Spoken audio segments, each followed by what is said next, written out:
حاضرین گرامی السلام علیکم۔ جیسا کہ آپ سبھی کو پتہ ہے کہ ہماری زندگی میں روزانہ کے طور طریقے ہمارے نبی صلی اللہ علیہ وسلم کی روزانہ کی زندگی سے ملتے ہیں، اور ہمیں ہر وہ چیز جو ہمارے نبی صلی اللہ علیہ وسلم نے کی ہے اسی حساب سے کرنا ہے کہ ہماری صبح کی زندگی کیسی ہے، شام کی زندگی کیسی ہے، آپ صلی اللہ علیہ وسلم صبح سو کر اٹھتے تھے تو کیا کرتے تھے، ہمارا کیا طریقہ ہے، ہم کس طرح سو کر اٹھتے ہیں، کیا کرتے ہیں، ان سبھی پر جو ہمارے نبی صلی اللہ علیہ وسلم کا طریقہ ہے اس کو ہم سنت کہتے ہیں۔ کتابی اصطلاح میں بھی سنت ہی کہا جاتا ہے اور ہمارے عام زبان میں بھی سنت ہی بولا جاتا ہے، اور ہم سبھی کو یہ پتہ ہے کہ ہماری زندگی سے کتنی ساری سنتیں جو ہیں فوت ہو گئی ہیں، چلی گئی ہیں، ہم نے چھوڑ دی ہے۔ کچھ کو تو ہم انجانے میں چھوڑتے ہیں، اور کچھ ایسی سنتیں ہیں جن کو ہم جان بوجھ کر چھوڑ دیتے ہیں۔ محترم سامعین، جیسا کہ آپ سبھی کو پتہ ہے کہ جب ہم سو کر اٹھتے ہیں تو سب سے پہلے سو کر اٹھنے کی سنتیں ہمیں یاد ہونی چاہیے۔ یہ ایسی چیز ہے جس کو ہم نے اپنی زندگی سے بالکل ہی محو کر دیا ہے، بھلا دیا ہے، چھوڑ دیا ہے۔ اگر ہم ایسا کرتے رہے تو خدا نخواستہ ایک دن ایسا آئے گا کہ ہم کو کسی بھی چیز کی، کسی طرح کی یہ پتہ نہیں رہے گا کہ ہمارے درمیان کچھ سنتیں بھی باقی ہیں۔ تو میرے دوستوں، یہ سب سے پہلے سو کر اٹھنے کی کچھ سنتیں آپ لوگوں کے حوالے کرنا چاہتا ہوں، سنیے اور اس پر عمل کریے، انشاءاللہ فائدہ ہوگا۔ نمبر 1، نیند سے اٹھتے ہی دونوں ہاتھوں سے چہرہ اور آنکھوں کو ملنا تاکہ نیند کا خمار دور ہو جائے، کیونکہ جب ہم سو کر کے اٹھتے ہیں تو نیند کا غلبہ ہماری آنکھوں پر حاوی رہتا ہے اور ہم بہت مشکل سے اپنی آنکھوں کو جو ہے کھول پاتے ہیں۔ تو اس کے لیے ہمیں سب سے پہلے جو ہمارے نبی صلی اللہ علیہ وسلم کی سنت ہے وہ یہ ہے کہ آپ جب سو کر اٹھتے تھے تو اس وقت سب سے پہلے اپنی آنکھوں پر جو ہے اپنی آنکھوں کو ملتے تھے تاکہ نیند کا جو خمار ہے وہ ہم سب سے غائب ہو جائے۔ نمبر 2، صبح جب آنکھ کھلے تو 3 بار الحمدللہ کہیں، یہ بھی ایک اہم سنت ہے، اور کلمہ طیبہ لا الہ الا اللہ محمد رسول اللہ پڑھ کر یہ دعا پڑھیں، الحمدللہ الذی احیانا بعد ما اماتنا والیہ النشور، کہ اس دعا میں جو ہے ہم اللہ تبارک و تعالیٰ کی جو ہے تعریف کرتے ہیں، اور اللہ تعالیٰ نے ہم کو سلایا اس کا جو ہے شکریہ ادا کرتے ہیں، اور ہمیں دوبارہ جو ہے اٹھا دیا، کیونکہ بہت سارے لوگ صبح شام کو سوتے ہیں اور صبح اٹھتے نہیں ہیں، اس پر بھی ہم اللہ تعالیٰ کے شکر گزار ہوتے ہیں۔ یہ بخاری، ابو داؤد اور نسائی کے حوالے سے دعائیں ہیں۔ نمبر 3، جب بھی آپ سو کر اٹھے تو مسواک کریں۔ مسواک کرنا سنت ہے، اور یہ الگ الگ مواقع پر الگ الگ سنتوں میں شامل ہے۔ جیسے کہ جب آپ سو کر اٹھیں گے تو سو کر اٹھنے کی بعد جو مسواک کریں گے وہ الگ سنت ہے، اور اگر اس کے بعد آپ وضو کر رہے ہیں اس میں پھر آپ مسواک کریں گے تو وہ الگ سنت ہے، اس کا وضو سے شمار ہو جائے گا اور اس کا سو کر اٹھنے سے شمار ہوگا۔ اور نمبر 4 پر آتا ہے پاجامہ یا شلوار پہنیں تو اول اپنے داہنے پاؤں میں پھر بائیں پاؤں میں قمیص پہنیں، یعنی اگر آپ کپڑے کوئی بھی پہن رہے ہیں، شلوار ہے، پاجامہ ہے، پینٹ ہے، یا اسی طرح آپ کرتا پہن رہے ہیں، شرٹ پہن رہے ہیں، ٹی شرٹ پہن رہے ہیں، تو داہنی طرف سے شروعات ہونی چاہیے، مطلب داہنے پیر سے، داہنے ہاتھ سے، پھر اور جب یہ کبھی اتارنے کا نمبر آتا ہے تو ان کو جو اتارا جاتا ہے تو بائیں پیر سے، سب سے پہلے بائیں پیر سے اتاریں، بائیں کی طرف سے شروعات کریں، یہاں تک کہ اگر آپ جوتے چپل بھی پہن رہے ہیں تو پہلے داہنے پیر میں ہی پہنیں، اور اس کے بعد اتاریں جب بھی تو پہلے بائیں پیر سے اتاریں، یہی سنت کا طریقہ ہے۔ نمبر 5، برتن میں ہاتھ ڈالنے سے پہلے 3 مرتبہ ہاتھوں کو اچھی طرح دھو لیں۔ یہ اس دور کی بات ہے جب نل، ٹنکیاں، اس طرح کی ٹوٹی وغیرہ نہیں ہوا کرتی تھیں، اور اب بھی یہ سنت طریقہ یہ ہے کہ آپ جب بھی کسی بھی چیز کے لیے جیسے یوز کر رہے ہیں، صبح اٹھ کے آپ منجن کرنے جا رہے ہیں، برش کرنے جا رہے ہیں، تو اس سے پہلے آپ اپنے ہاتھوں کو بہتر طریقے سے 3 مرتبہ دھو لیں۔ اس سے فائدہ یہ ہوگا کہ سوتے سمے اگر ہمارا ہاتھ کبھی کچھ ایسی جگہوں پہ چلا جاتا ہے جہاں گندگی ہوتی، تو وہاں سے ہماری جو ہے ہاتھوں میں گندگی لگ جاتی ہے، اگر ہم اسی طرح اس کو یوز کریں گے تو اس میں نقصان ہوتا ہے، اور اس نقصان سے اس کی وجہ سے ہونے والی دقتوں سے بچنے کے لیے سنت طریقہ بھی ہے، اور ہماری اس میں جو ہے اس میں یہ فائدہ بھی ہے کہ ہمیں کسی طرح کا کوئی نقصان نہیں ہوگا، اسی لیے 3 مرتبہ اپنے ہاتھوں کو اچھی طرح دھو لیں، صابن ہو یا ہینڈ واش وغیرہ ہو تو اس کو لگا کر کے دھو لیں۔ نمبر 6 پر آتا ہے استنجے کے لیے پانی اور ڈھیلے دونوں لے جائیں۔ عام طور پہ ہم لوگوں کے یہاں اب جو ہے تو فلش کا وقت ہو گیا ہے، فلش کی لیٹرین بنی ہوئی ہے فلش والی۔ اس سے پہلے جو تھا تو لوگ کھیتوں میں یا باہر جایا کرتے تھے، جہاں پر ڈھیلے بھی آسانی سے مل جاتے تھے اور پانی کو لے کر جاتے تھے۔ تو تین پتھر جو ہے، 3 ڈھیلے یوں استعمال کرنا مستحب ہے۔ اگر اس سے زیادہ مل جائے، جیسے 5 ہیں 7 ہیں تو اور بہتر ہے۔ اب جو بیت الخلاء ہو گیا تو اس کے لیے جو ہے کیا نام بولتے ہیں اس کو، ٹیشو پیپر جو ہے یوز کیا جا سکتا ہے تاکہ فرش خراب نہ ہو۔ باقی پانی اتنا اگر کثیر مقدار میں موجود ہے کہ اس سے اچھی طرح صفائی ہو جائے تو اس کی بھی کوئی ضرورت نہیں ہے۔ باقی اگر آپ کرنا چاہیں تو یہ سنت ہے، آپ کر سکتے ہیں۔ نمبر 7، حضور صلی اللہ علیہ وسلم سر ڈھانپ کر اور جوتا پہن کر بیت الخلاء تشریف لے جاتے تھے۔ یہ ہم لوگوں کے اندر آج بھی کمی پائی جاتی ہے، ہم لوگ مستقل اس چیز میں جو ہے پیچھے ہیں کہ جب بھی ہم بیت الخلاء یا ٹوائلٹ جاتے ہیں تو چپل تو پہن کر جاتے ہیں، ظاہر سی بات ہے کہ وہاں گندگی ہوتی ہے تو اس کے لیے چپل تو ہم پہن کے جاتے ہیں، لیکن ہمارا جو سر ہے وہ کھلا رہتا ہے۔ جب بھی ہم جائیں، چاہے عورت ہو یا مرد ہو، تو سر کو ڈھانپ کر ٹوائلٹ کے اندر جانا چاہیے،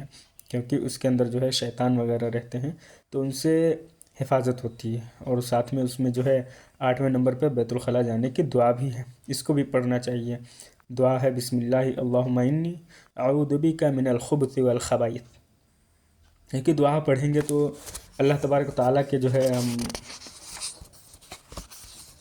حفاظت میں چلے جائیں گے، اور وہاں جو ہے ٹوائلٹ کے اندر خبیث شیطان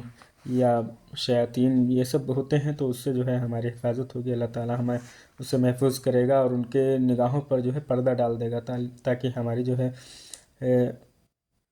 کچھ چھپی ہوئی چیزیں ان کو نظر نہ آئیں جو اس وقت کھلتی ہیں۔ نمبر 9 پر آتا ہے بیت الخلاء میں داخل ہوتے وقت پہلے بایاں قدم رکھے، جب اندر داخل ہو جائے تو اس حد تک جھک کر کپڑے اتارے کہ کسی کو کچھ نظر نہ آئے۔ جتنا ہو سکے ممکن ہے کہ جھک کر ہی کپڑے اتارنے چاہیے، اور جب باہر نکلے تو سب سے پہلے جو ہے اپنا داہنا پیر نکالے کہ انٹر ہونے کے وقت بایاں پیر اور نکلنے کے وقت داہنا پیر استعمال کیا جاتا ہے۔ نمبر 10، جب بدن ننگا کرے تو آسانی کے ساتھ جتنا نیچے ہو کر کھول سکے اتنا ہی بہتر ہے۔ نمبر 11، بیت الخلاء سے نکلتے وقت داہنا پیر باہر نکالیں اور یہ دعا پڑھیں، غفرانک الحمدللہ الذی اذھب عنی الاذی وعافانی۔ یہ دعا بھی پڑھنا بہت ضروری ہے، کیونکہ ہم اللہ تعالیٰ سے جو ہے اس چیز کی امید کرتے ہیں کہ اللہ تعالیٰ جو ہے ہمیں اس سے آسانی دے گا، راحت دے گا، کیونکہ جب تک گندگی ہمارے پیٹ میں رہتی ہے عجیب طرح سے پریشانیاں رہتی ہیں، اس پریشانی سے اللہ تعالیٰ ہمیں نجات دیتا ہے۔ نمبر 12، بیت الخلاء جانے سے پہلے انگوٹھی یا کسی چیز پر قرآن شریف کی آیت یا حضور صلی اللہ علیہ وسلم کا مبارک نام لکھا ہو اور دکھائی دیتا ہو تو اس کو اتار کر باہر ہی چھوڑ دیں، فراغت کے بعد باہر آ کر پھر پہن لیں۔ تعویذ جس کو منجامہ کر لیا گیا ہو یا کپڑے سے سی لیا گیا ہو اس کو پہن کر جانا جائز ہے۔ یہ نسائی سے لیا گیا ہے۔ نمبر 13، رفع حاجت کے وقت قبلہ کی طرف نہ چہرہ کریں اور نہ اس کی طرف پیٹ کریں، یعنی بیت الخلاء جاتے وقت جب بھی آپ بیٹھیں، استنجا کر رہے ہوں یا ٹوائلٹ کر رہے ہوں تو اس وقت آپ کو جو ہے نہ تو کعبے کی طرف چہرہ کرنا ہے، چہرہ کر کے آپ کو بیٹھنا ہے، اور نہ ہی آپ کعبے کی طرف پیٹ کر کے بیٹھ سکتے ہیں، یعنی جس سائیڈ میں آپ کے ہاں جدھر سے بھی کعبہ آپ کو پڑتا ہے اس طرف نہ تو آپ چہرہ کر سکتے ہیں اور نہ ہی پیٹ کر سکتے ہیں، کیونکہ یہ منکرات میں سے ہے اور یہ پسند نہیں کیا گیا ہے، سیدھے سیدھے منع کیا گیا ہے، تو اس پر جو ہے پوری طرح جو ہے عمل کریں۔ نمبر 14، رفع حاجت کرتے وقت بلا ضرورت شدیدہ کلام نہ کریں۔ یہ عام طور پر ہوتا ہے ہم لوگوں کے یہاں کہ بیٹھے ہوئے ہیں ٹوائلٹ میں اور لوگوں سے باتیں کر رہے ہیں، فون پہ باتیں کر رہے ہیں، تو اس طرح یہ منع کیا گیا ہے، کیونکہ یہاں تک کہ اللہ کا ذکر بھی کرنا منع ہے، یہ مشکات کی ہے۔ نمبر 15، پیشاب کرتے وقت یا استنجا کرتے وقت حذو خاص کو دائیں ہاتھ نہ لگائیں بلکہ بائیں ہاتھ لگائیں، اس سے بھی بچیں کہ داہنا ہاتھ یوز نہ کیا جائے۔ یہ بخاری اور مسلم یعنی صحیحین کی حدیث ہے اور اس کا جو ہے ترجمہ ہے یہ۔ نمبر 16، پیشاب پاخانوں کی چھینٹوں سے بہت بچیں۔ یہ عام طور پر دیکھا گیا ہے کہ جب بھی کوئی پیشاب وغیرہ کرتا ہے تو اس کی چھینٹیں آتی ہیں اور وہ اس سے اجتناب نہیں کرتا ہے، بچتا نہیں ہے۔ تو ترمذی کی یہ حدیث ہے کہ عذاب قبر جو ہے اکثر یعنی زیادہ تر لوگوں کو اسی وجہ سے ہوتا ہے کہ وہ نماز روزہ سب کرتے ہیں لیکن پھر بھی عذاب قبر ہو رہا ہے، اور اس کی وجہ ہوتی ہے کہ وہ جو ہے پیشاب کی چھینٹوں کو نظر انداز کر دیتے ہیں، اس سے بچتے نہیں ہیں، اجتناب نہیں کرتے ہیں۔ تو بہتر ہے کہ اس سے بچا جائے، اگر کہیں پڑ گئی ہیں تو اس کو دھل لیا جائے، آسانی سے صاف کر لیا جائے۔ نمبر 17، بعض جگہ بیت الخلاء نہیں ہوتا، اس وقت ایسی آڑ کی جگہ میں رفع حاجت کرنا چاہیے جہاں کسی دوسرے آدمی کی نگاہ نہ پڑے۔ نمبر 18، پیشاب کرنے کے لیے نرم جگہ تلاش کریں تاکہ چھینٹیں نہ اڑیں اور زمین میں جذب کرتی جائیں۔ نمبر 19، بیٹھ کر پیشاب کریں، کھڑے ہو کر پیشاب نہ کریں، یہ ترمذی کی روایت۔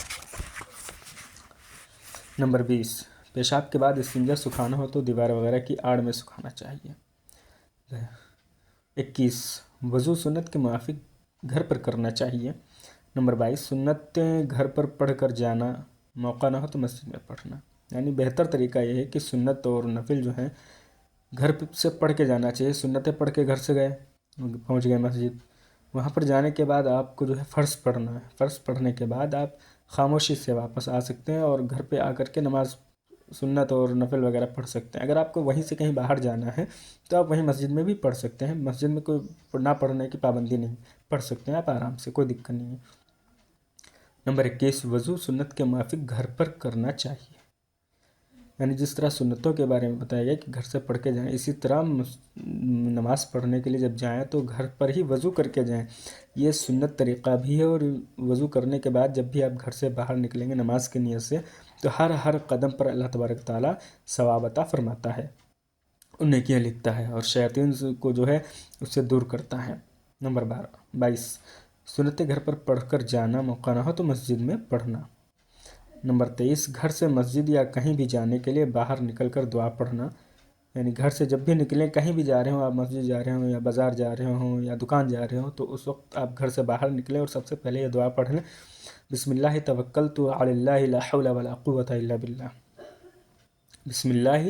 توکلت علی اللہ لا حول ولا قوة الا باللہ۔ یہ ابو داؤد، ترمذی، نسائی، ابن حبان سبھی میں یہ دعا موجود ہے اور وہیں سے لی گئی ہے۔